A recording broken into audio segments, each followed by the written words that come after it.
Today we'll be discussing women's suffrage, which is recognized in history as a movement for granting women the right to vote in the United States. Decades before the Civil War, most states had extended the right to vote only to white men, regardless of how wealthy or rich in land they were. Throughout the years, this eventually led several reform groups to assemble, where women often played a prominent role.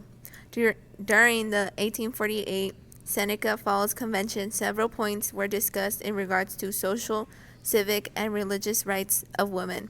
This eventually initially launched the idea of women's suffrage, turning it into one of the United States' strongest supported movements that constantly worked to not only gain women the right to vote, but also aid in society's view of women as strong, hardworking individuals. The women's suffrage movement played an important role during the 19th and 20th century for various reasons. Aside from raising further attention to the unjust way women were viewed and treated during this time, it also promoted civic action among individuals through various organizations. Such organizations, including the League of Women Voters and the National American Woman Suffrage Association, worked in organizing protests, legislative lobbying, and educating people about the benefits of their movement. These actions helped others recognize the growing struggle of gaining the right to vote, especially during times where women began to work for economic and political equality rather than fulfilling their given roles as mothers and housekeepers.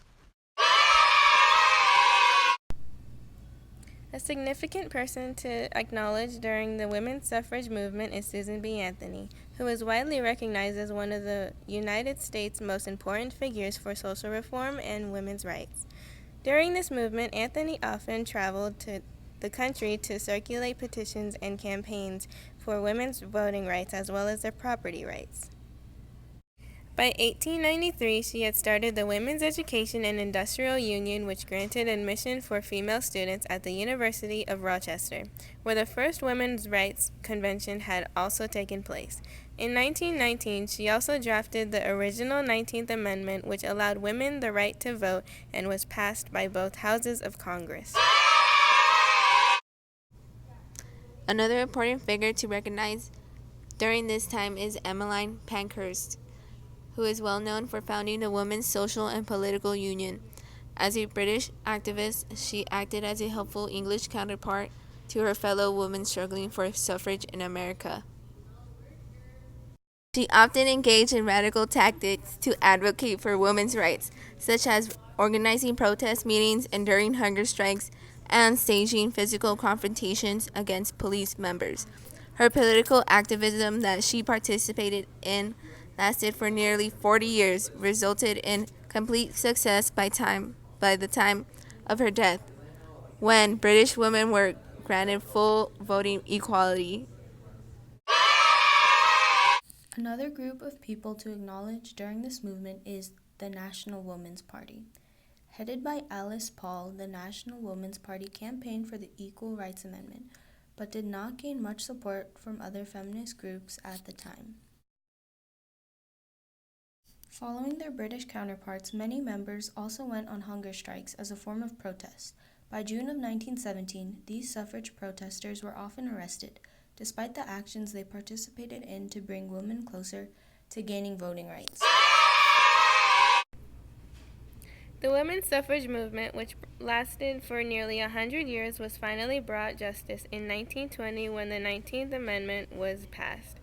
This is a prominent event in relation to our topic because the 19th Amendment officially granted women the right to vote.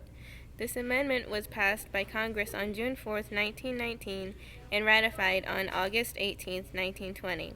This brought a handful of changes to the United States government, which ushered in a new voting population that would eventually play a significant role in promoting reproductive rights and other issues that women cared deeply about.